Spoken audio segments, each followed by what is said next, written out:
Welcome to the Texas Values Report. This is Jonathan Sines, president of Texas Values. Great to be with you on another glorious week in the state of Texas. Well, I tell you what, if there wasn't a lot of focus on the state of Texas the past couple of months when it comes to issues like election integrity, the Texas heartbeat law, wait until November 1st, because I'm going to be at the U.S. Supreme Court on Monday with our Texas Attorney General and other like-minded supporters when really the country is going to be focused on that, because there is an important oral argument related to the Texas heartbeat law.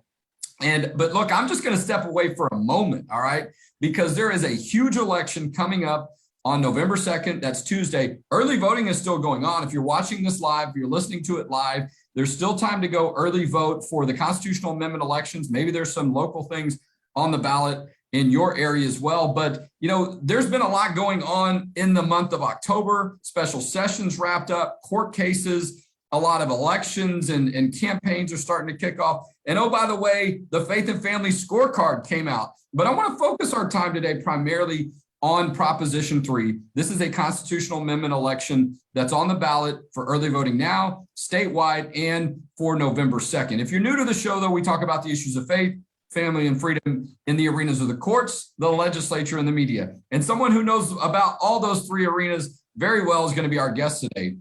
Chairman State Representative Jeff Leach is our guest today on the Texas Values Report.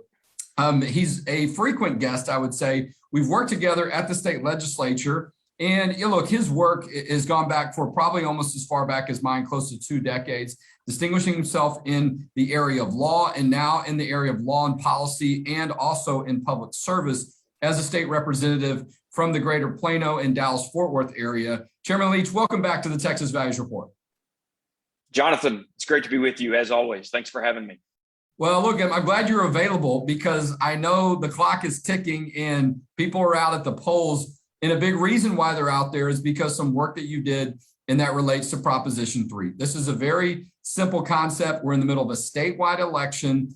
Right after a legislative session, usually you'll have things that are being considered for our state constitution. Proposition 3 is really about finishing up some business that started during the session, but last year.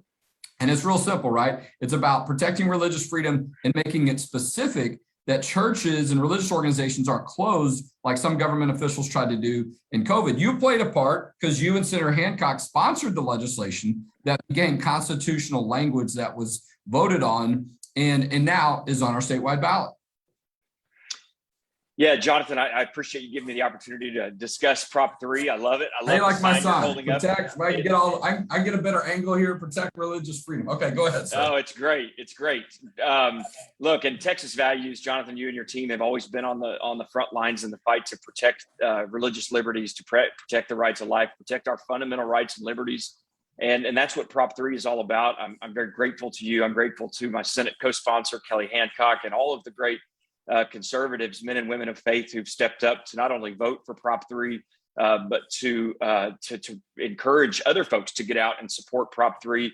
Of course, Election Day, Tuesday, November 2nd. It's so important for Texans of faith to get out in droves, to take family members and friends with them to the polls to support this. And you just put it really well. It's simple and straightforward. This will double down on our existing First Amendment liberties, our freedoms to worship, to assemble, to practice our religion, to live out our faith.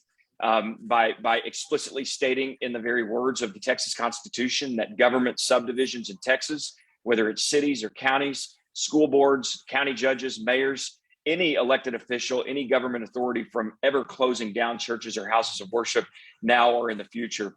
It's shocking that we're even having this discussion, Jonathan, to be honest with you, but here we are. And we're on the watchtower, not only for the Texans of today, but future Texans of tomorrow, doing everything that we possibly can to preserve and safeguard and protect these rights now and in the future for the people of Texas. Well, and let's not people forget, or let's not, for a minute, allow people to think that there's not opposition to this. Okay, I believe the ACLU was quoted in at least one article, if not more, expressing opposition to this. There are some people, they want the government to be able to control what goes on in the four walls of the church. And you're right, it's striking that we'd be thinking about this. All right, now I can get my entire sign in here in my shot, because look, I'm gonna have this up at my house and wherever we can be, because it's important to have this message out there. I mean, there are a lot of things going on right now in our state and our country. It can be easy to sort of get lost in the shuffle, right?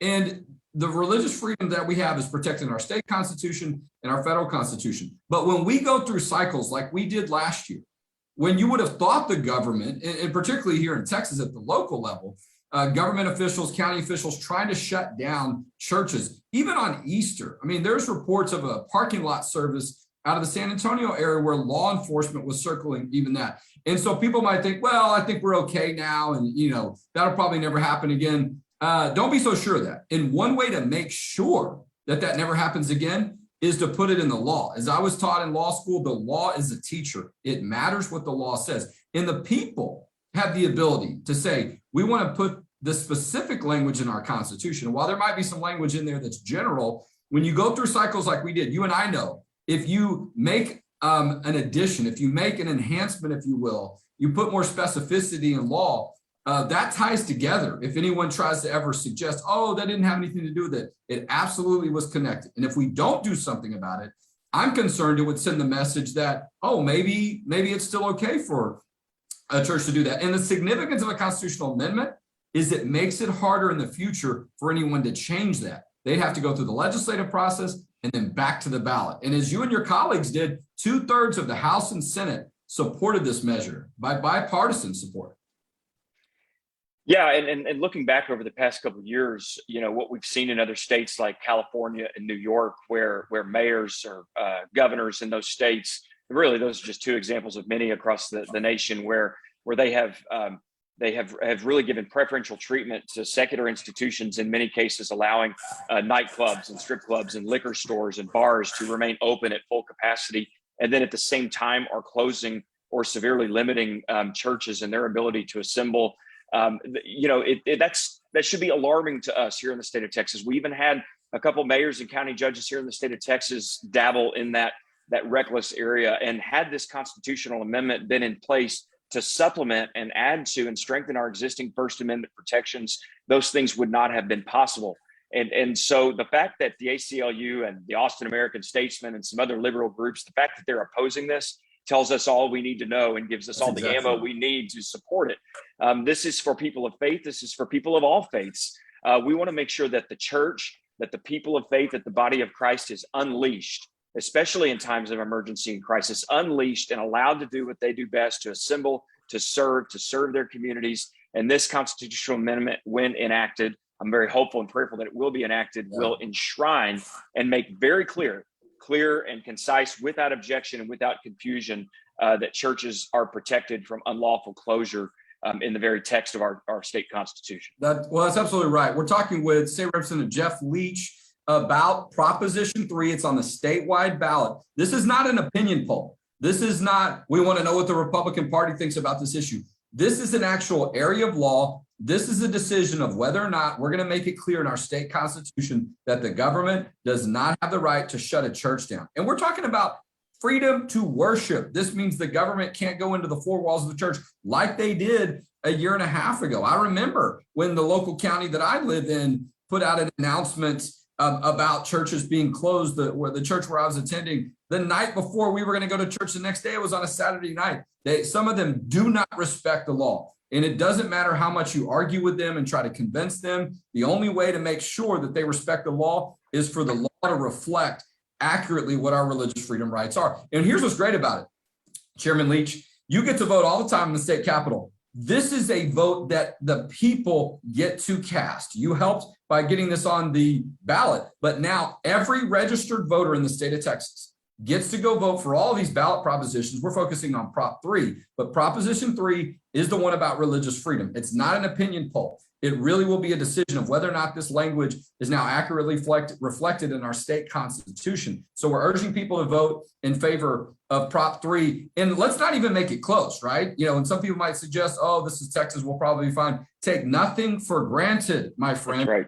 Granted. And look, maybe that means it passes by 80%, even better. Okay. I would love to win sort of, running through the finish line, but you never know. There'll be a low turnout. There's no question. Constitutional amendment elections, always a low turnout. So take nothing for granted, leave no doubt, and go out there and vote for Prop 3. Yeah, I encourage all your listeners, your viewers, anyone within earshot of the conversation we're having to go to the polls, to take a friend or a family member with you. We do want this to win by a sizable margin. You're right, we can't take anything for granted. Jonathan, as I said earlier, I just want to thank you and the folks who can hear me now for your work on religious liberty issues. You go back a few years to, there's so many examples, but the ones that are coming to mind, the Pastor Protection Act, protecting our pastors from having their sermons subpoenaed, the Merry Christmas bill that we worked so hard to pass, just passing laws that enshrine these existing First Amendment liberties. Yeah, we should be shocked. We should be alarmed that we're having to pass these laws, these constitutional amendments, these statutory provisions at the state level. But that's what we're called to do. We're called to take a look at what's happening all around us, to respond, to take whatever action that we can to protect our liberties now and in the future. And that's what Prop 3 is all about. So I hope folks will run to the polls and eagerly vote for Proposition 3 on election day. I do too. Let's talk about some logistics. If you're watching this on Friday, early voting continues at most polling locations until 7 p.m. But then that's it, okay? And all right, I'll go ahead and just say this. I haven't voted yet. I'm going today because I'm going to be at the Supreme Court on Monday. I will be back on Tuesday. There's no doubt, but I don't want to get caught in a situation where, gosh, I thought I'd have time to vote on election. Yeah. I forgot. The polls are open until most of them until 7 here on Friday, and that's it. There's no Saturday and Sunday voting. But if you go, but you can't, I mean, the main election day is Tuesday. So there'll be time for that. I just like to tell people, don't wait. Crazy things happen when you're only limited to one day. But early voting continues until 7 p.m. on Friday. Main election day, polls are open from 7 a.m. to 7 p.m. And look, we need to get a bunch of people at the poll on election day too. And I know a lot of people that's just sort of how they prefer to do it. That works as well. But tell some friends, talk to your pastor, ask your church leaders to talk about it this weekend. I'm reminded of some of those discussions from the House floor, some of the exchanges that you had, right? There were liquor stores that were allowed to be open, strip clubs, a bunch of places. I mean, look, if there's any place that the government should stay out of and allow them to decide, and this doesn't mean the church has to stay open, right? They just get to decide on their own. But in times of crisis, in times of tragedy, in times of stress, or, in times of disaster, right?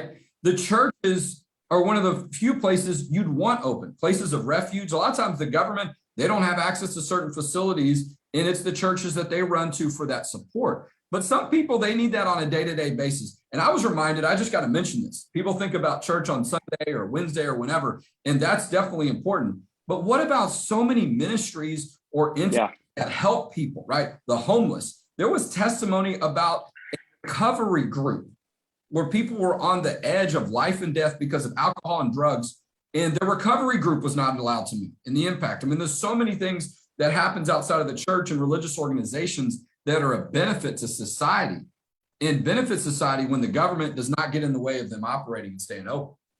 Yeah, and Jonathan, that's a great point. And one of the responses I've heard from folks who have questions about Prop 3, good questions, is, can't churches meet online? Shouldn't churches meet online? And the answer to that is maybe. Like the church that I'm a member of here in the Dallas area, Prestonwood, which Texas Values has a great relationship with. For a series of several months, we went virtual. We had the ability to do so, and people were able to participate from their homes remotely. And that's fine, and that's good. And I respect and commend all pastors and faith leaders who made the decision in the dark early days of the pandemic to do so. But we got to realize there are hundreds, if not thousands, of churches that don't have the ability to do that, that don't have the technology to do that. Churches that want to meet, maybe it's a small country church or an inner city church that meets in the gymnasium of a school. The government cannot be, by way of government edict and executive order, getting in the way of churches' ability to assemble, to gather, to worship together. They just can't. They shouldn't. And so that's what this constitutional amendment is all about, is protecting those freedoms, those liberties, those core foundational fundamental rights to get together with your church family, to congregate. And Jonathan, as you appropriately point out, to serve in areas of crisis, whether it's a pandemic, a hurricane, a tornado, a wildfire, wherever it may be. The church is many times quicker to respond than the government is. There to provide meals, blankets, generators, we see it time and time again, people of faith stepping out, stepping up, stepping forward, in many cases better, more effectively, more efficiently than the government can. And we as the government should not in any way want to restrict or get in the way of that. And that's what Prop 3 does. We're talking with Chairman and State Representative Jeff Leach about Proposition 3. This is a statewide ballot initiative. This is not an opinion poll, okay? This is to decide whether or not we're going to make it clear in our state constitution that the government should never be able to close a church, should never have the ability to shut down a church and a religious organization and entity's freedom to worship. And it's not as if this is a hypothetical. It happened last year. And so if you might find yourself saying, well, you know, I mean, don't we have religious freedom in our state constitution? Isn't that enough? Clearly it wasn't, okay? Because if it had been enough last year, that would have never happened. And we can't also think, oh, well, this is just, you know, kind of a fluke thing. We'll never go through a time period like this. People probably learned their lessons. I wouldn't make that assumption. And we can't let this time period go by and just say, we'll probably be okay. Let's leave no doubt, okay? And that's what the law is about. It's making it clear where some people think there's some gray area. I don't think it should be that way, but some people do. Let's erase any doubt. Let's make it clear on something so fundamental, so essential. There's a reason why religious freedom is in the First Amendment of our U.S. Constitution. That's how important it is. But from time to time, when it, particularly at the state level, when people suggest that there's a doubt about whether or not it works this way or that way, we have a history of saying, this is specifically how it works. And this is a way you as a citizen can do something, right? You don't have to go all the way to the Capitol. You don't have to be a state representative or state senator. This is your role now. This is the people's vote. Make it clear that in Texas, we stand up boldly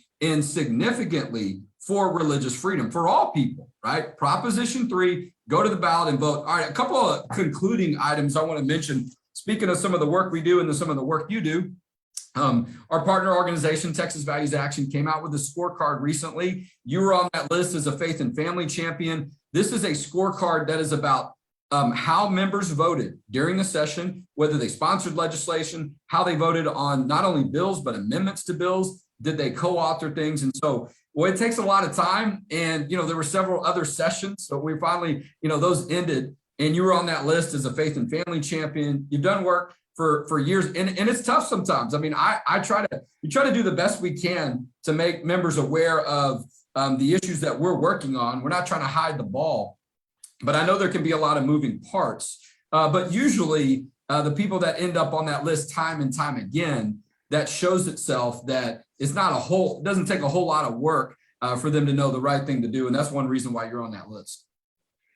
Well, Jonathan, thank you. I'm so honored to be recognized as a faith and family champion. I think I got a 99 on the scorecard, which usually is pretty good. I don't have all the scores memorized. I'm telling you, brother. It's hard to get 100. Not that we're trying to trip anyone up, but I mean, you know, No, I was temporarily off the floor for one of the votes. I had to be away. I think that's my reading of the scorecard for why I didn't get 100. But heck, I'll take a 99 and being recognized by your organization any day. And you know, I'm just mindful, as we've been discussing here, of how important it is for the leaders of the conservative cause today, men and women of faith like you and me, Jonathan, to step up and to fight these battles, not just for us and for the Texans of today and for folks who are attending churches today who need this now, but for future generations of Texans who are depending on us to go before them to fight these battles so that they don't have to.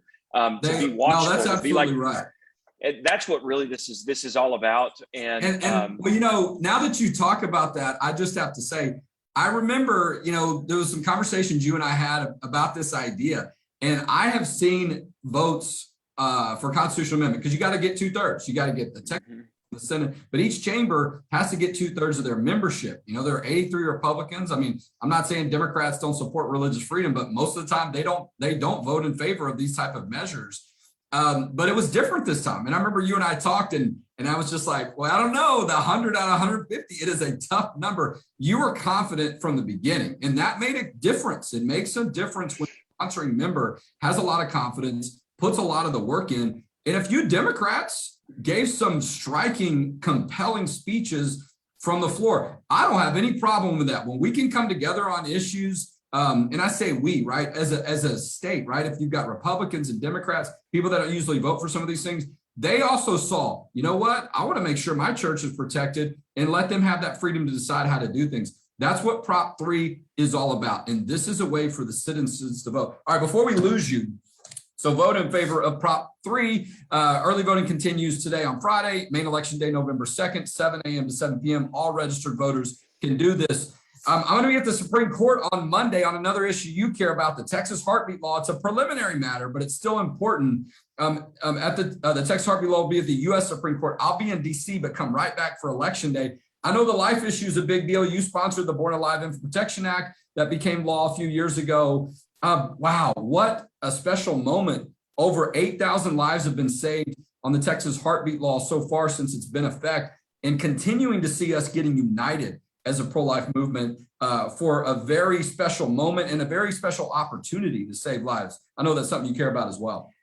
Well, yeah, as a joint author of Senate Bill 8, the Texas Heartbeat Act, and so many pro-life priorities over the years, I'm just so passionate about this. There's no more fundamental duty of government to protect innocent life, the right to life. And so I'm so thankful for you, Jonathan, for other pro-life groups, pro-life Texans. And look, it's almost the moment, maybe this very well is the moment that we've been praying for, the moment that is going to pave the way for the ultimate demise of Roe v. Wade and the demand for abortion in this country. We have an opportunity, we have an obligation as policymakers to put a stake in the ground, to pass laws that protect innocent life, also to come alongside mothers and their families who are faced with those difficult situations and give them the resources and the answers they need to not just choose life, but to create a culture of life here in Texas. And we need to be praying for our Supreme Court justices.